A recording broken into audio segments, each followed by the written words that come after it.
In the dense forests of Maine, locals spoke of the eyes, a phenomenon where countless glowing orbs would appear among the trees at night. Those who ventured into the forest never returned, their screams echoing through the night. Ranger Thomas Blake, skeptical of the tales, decided to investigate. Armed with a flashlight and a rifle, he ventured into the forest. As night fell, the eyes appeared, surrounding him in a circle of glowing orbs. The orbs were not lights, but the eyes of an ancient, slumbering entity buried beneath the forest floor. The ground began to quake, and massive tendrils emerged, each ending in a glowing eye. The entity's voice filled Thomas's mind, revealing its plan to awaken fully and consume the world. Thomas, driven mad by the vision, turned his rifle on himself. His body was found days later, his eyes replaced by glowing orbs that seemed to watch all who approached.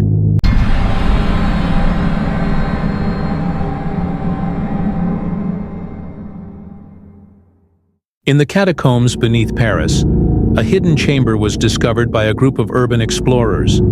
The chamber was filled with statues of grotesque, humanoid figures, each frozen in a pose of agony. At the center of the room stood an ancient organ, its keys made of bone and its pipes of flesh. One of the explorers, drawn by an inexplicable compulsion, began to play the organ. The music that emanated was not of this world, a cacophony of discordant notes that seemed to tear at the fabric of reality.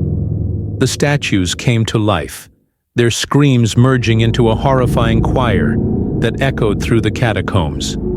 The explorers tried to flee, but the music had awakened something far worse, a being of pure chaos that fed on the pain and madness of its victims. Only one explorer escaped, his mind shattered and his body scarred. He spoke of the choir's warning. The music would one day reach the surface, plunging the world into eternal torment.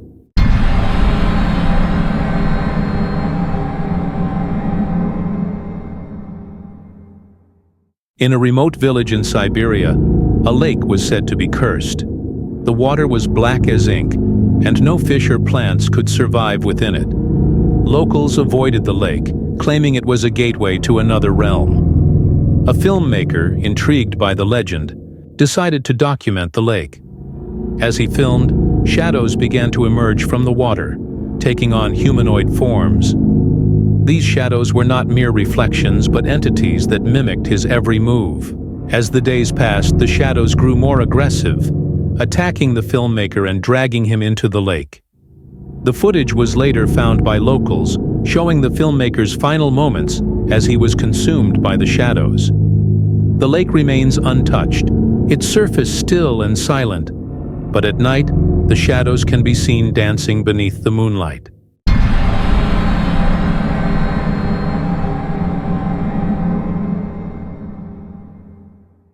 In an antique bookstore in London, a writer discovered a manuscript titled "The End of All Things." The manuscript was incomplete, its pages filled with cryptic symbols and vivid descriptions of apocalyptic events. As the writer attempted to translate the text, he began to experience vivid nightmares of a world consumed by fire and darkness. The manuscript seemed to rewrite itself, adding new pages each night. The writer's health deteriorated, his body wasting away as he became obsessed with completing the manuscript. When he finally finished, the manuscript's true purpose was revealed. It was a spell to summon an ancient world-ending entity. The writer's body disintegrated as the entity emerged, its form a swirling mass of fire and shadow. The bookstore was consumed, leaving only ashes and whispers of a name that could not be spoken.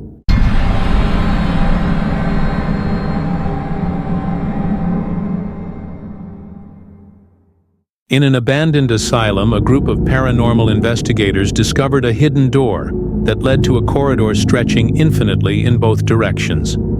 The walls were lined with mirrors that reflected not the investigators but twisted, grotesque versions of themselves. As they ventured deeper, the corridor began to shift, the walls closing in and the reflections becoming more lifelike. The investigators realized too late that the corridor was alive, feeding on their fear and despair. One by one, they were pulled into the mirrors, their screams echoing endlessly. The last investigator, a woman named Sarah, managed to escape but was forever haunted by her reflection, which now moved independently, its eyes filled with malice. The asylum was sealed, but the corridor's whispers could still be heard by those who dared to approach.